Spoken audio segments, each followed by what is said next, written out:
Welcome to the Kottke Ride Home for Friday, November 6th, 2020. I'm Jackson Bird. Scientists have discovered more information about an absolutely hellish, inhospitable planet, and it's not the one you think. Colorado passed a first-ever-of-its-kind ballot measure to reintroduce a species of animal to its state. An intriguing, if not yet promising, coronavirus deterrent in the form of a nasal spray. And the secret writing life of former Georgia gubernatorial candidate Stacey Abrams. Here are some of the cool things from the news today. Scientists have discovered what headlines are variously calling the most extreme planet, the most inhospitable planet, and a bizarre hell planet. No, they have not rediscovered Earth, even though it may feel that way a bit this year. The planet in question is called K2141b. It's a planet so close to its star that 1 year takes only 7 hours, which again, feels a bit like the year 2020 here. K2-141b is basically the thing of planets, from Fantastic Four. Its surface, ocean, and atmosphere are all made of rock. On the planet, rock vaporizes into rocky rain that falls into an ocean of molten lava. In some ways, it's similar enough to Earth that it's categorized by NASA as a super-Earth. It's 5 times the mass of our planet. And K2-141b's star is an orange dwarf star that's far younger than our sun, and 0.7% of the distance away from K2-141b as we are to our sun. And this proximity locks it in place gravitationally, meaning that 2/3 of the planet faces the star at all times, leading it to reach over 5,400 degrees Fahrenheit. Quoting CBS News, it's hot enough to not only melt rocks, but also vaporize them, creating a thin, inhospitable atmosphere. The rest of the planet is cloaked in never-ending darkness, reaching frigid temperatures of negative 328 degrees Fahrenheit. End quote. Some of these findings come from a new study published in the journal Monthly Notices of the Royal Astronomical Society. Quoting Forbes, "Just as water evaporates, rises into the atmosphere, condenses, and falls back as rain here on Earth, on K2-141b, the same cycle may occur with sodium, silicon monoxide, and silicon dioxide on K2-141b. This mineral vapor formed by evaporated rock appears to be swept to the planet's night side by those supersonic winds where rocks fall as rain into the magma ocean.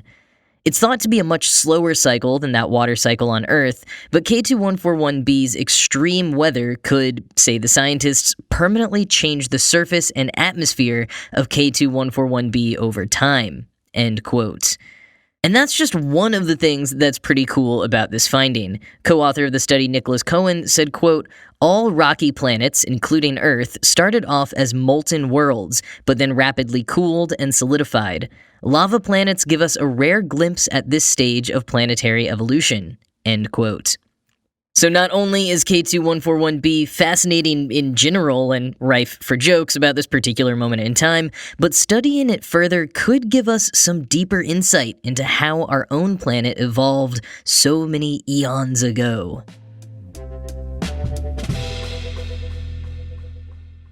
The world is watching the U.S. presidential election results slowly come in, but this week's election was not just for the president. There were some key Senate races, the House race, tons and tons of local elections, including a lot of local ballot measures. Some notable ones you may have heard about were Prop 22 in California, which passed and means that ride-hailing companies like Uber and Lyft do not have to abide by a recent California law entitling gig workers to the same benefits as employees.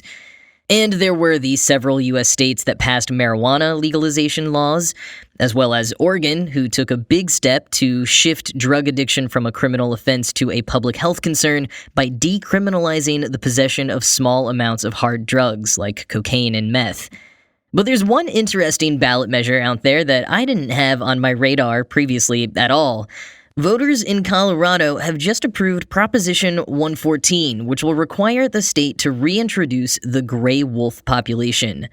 As Earther notes, this is the first time in U.S. history that a ballot measure has required a state to bring back a species that disappeared due to human actions. But what does bring back exactly mean? Quoting Earther, state wildlife officials in Colorado will be required to develop an evidence-based recovery plan for wolves, which haven't called the state home for decades. The proposition stipulates that gray wolves be restored to the mountainous portions of the state west of the Continental Divide by the end of 2023, with input from the public. And quoting further along in the article, the restoration plan ordered by Proposition 114 requires that a sufficient population of wolves be reintroduced to ensure stability over time, and that the wolves be released on designated public lands. The cost of the project is not yet known, but the Denver Post floated an estimate between $5 million to $6 million over the next 6 years, which doesn't sound like very much. The new law will require that ranchers who lose livestock to wolves must be compensated, similar to programs in Wyoming, Montana, and Idaho. The program could also provide major economic benefits, including how wolves might lead to increased tourism. This happened to Yellowstone National Park after wolves were reintroduced in 1995, and visitors continue to flock to see the wolves with their own eyes. Beyond dollar signs, the park's ecosystems have also seen changes and benefits as well as they recalibrate to the wolves' presence. End quote. Now, despite that compensation for ranchers, opponents of the proposition, which passed with just a 50.4% margin, are concerned about the effects on ranching, farming, and hunting.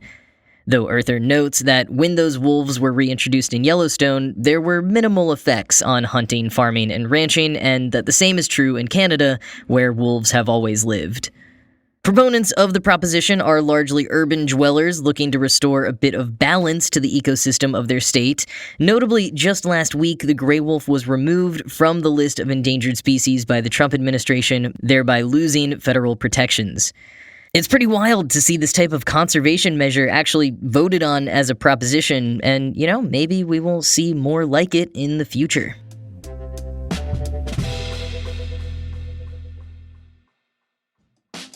HelloFresh makes it so easy to eat delicious, nutritious meals without even leaving your house. As America's #1 meal kit company, HelloFresh cuts out stressful meal planning and grocery store trips so you can enjoy cooking and get dinner on the table in about 30 minutes. They offer more than 20 chef-crafted, delicious options every week to help you break out of your recipe rut, and it's easy to change your delivery days or meal plan preferences or skip a week whenever you need right in the app. Plus, HelloFresh is committed to donating meals to those in need. So far in 2020, they've donated 3.5 million meals. There are so many reasons to feel good about HelloFresh. I love that I can learn a little bit more about cooking each time without being overwhelmed. This week I made a sweet soy pork tenderloin with roasted sweet potato. Gotta get those seasonal root vegetables in for the fall. The instructions were super easy to follow and it was so good.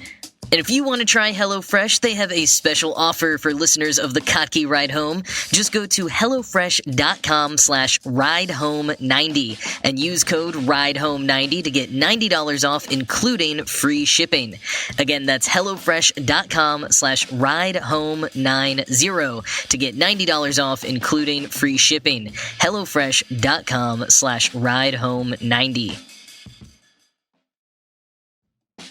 We're all trying to stay in shape at the moment, but it can be hard to know if you're pushing yourself too much or not enough. With Fitbod, you get a truly personalized fitness program that adapts as you go. Fitbod is a smart fitness app that takes all the guesswork out of planning your workouts. I like that I can customize my workouts and swap in replacements for exercises that use the same muscle but maybe use different equipment, and still get a workout that's challenging and right for me.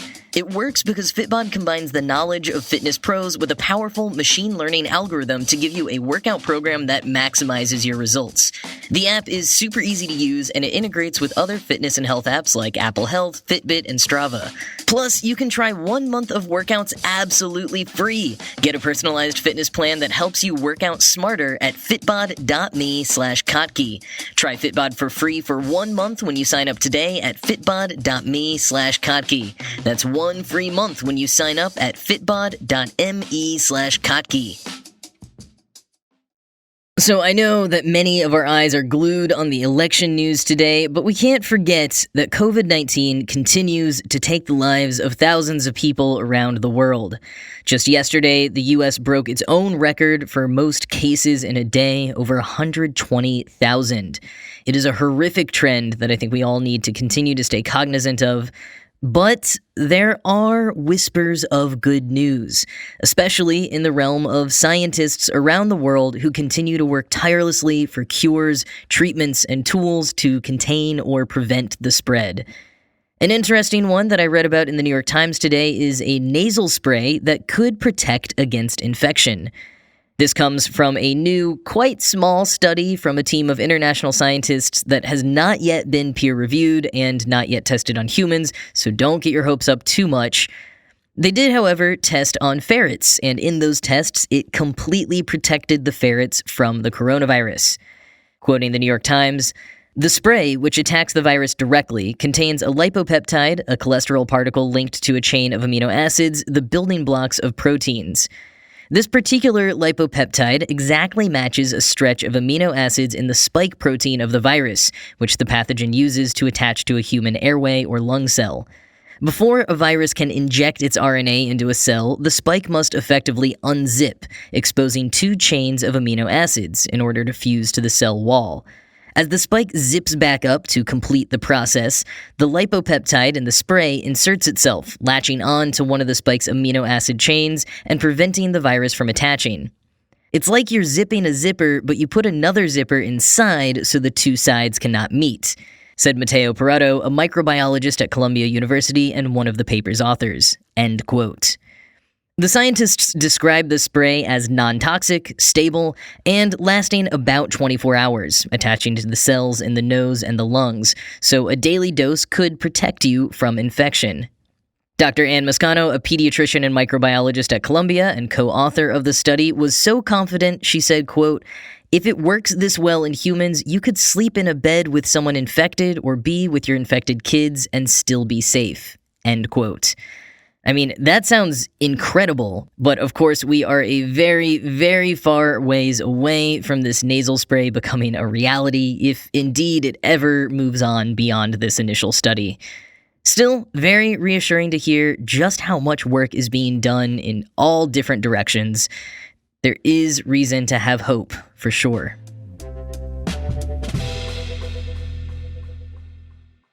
Stacey Abrams, former candidate for governor of Georgia, has been making headlines this week for the incredible organizing she did in Georgia and other states to combat voter suppression, largely being hailed as a key figure who helped bring more people to the polls this year. Abrams is a lawyer, the former minority leader in the Georgia House of Representatives, someone who has led the charge in registering over 800,000 voters in the last couple of years, and also a prolific author. Writing under the name Selena Montgomery, Abrams has published a memoir and 8 romance novels, the first of which, The Rules of Engagement, was written while she was a law student at Yale. Now, this is something that I've known since Abrams first hit national headlines during her run for governor, but anytime she comes into the spotlight again, I see a bunch of people discovering this fun fact for the first time, so I thought I'd share it today for anyone who hadn't heard it yet.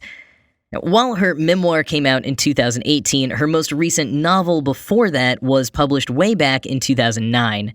But now, while she's been doing all of this intensive outreach and organizing, she has somehow managed to write yet another novel. While Justice Sleeps is a political thriller set to come out in May 2021. Quoting Oprah Magazine, her romantic suspense novels include the love stories of a lawyer and sheriff, 2 undercover agents, and a sexy ethnobotanist, all with the goal of illustrating that Black women can be as adventurous and attractive as any white woman in fiction, as she told the Washington Post. "Telling a well-crafted story is hard, full stop," she said. "Regardless of genre, good writing is good writing. Romance is one of the oldest forms of storytelling, and I'm honored to be in the company of extraordinary writers." End quote.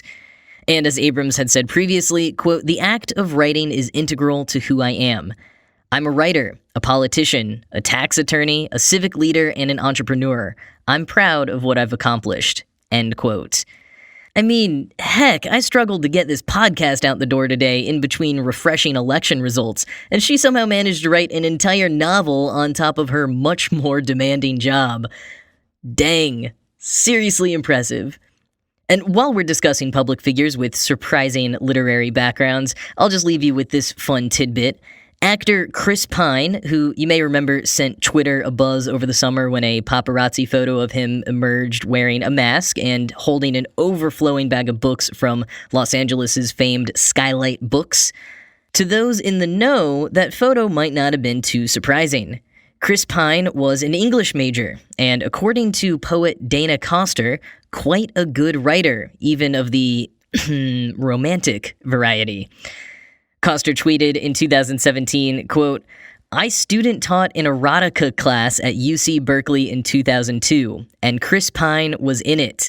He is a fantastic writer and was never creepy, even though we were all constantly discussing sex." End quote. Does Chris Pine perhaps have a secret line of romance novels under a nom de plume just like Selena Montgomery, aka Stacey Abrams? Probably not, but hey, you never know. Stacey Abrams' novels have been a shock to many people. Who knows what other public figures have secretly authored books? But for now, if you want to check out Abrams' books, a list of all of them is at the link in the show notes.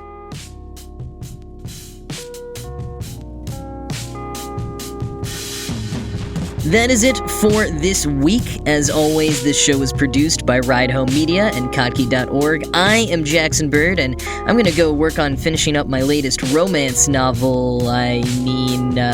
Taking the rest of the day off. I hope you have a great weekend, and I will talk to you again on Monday.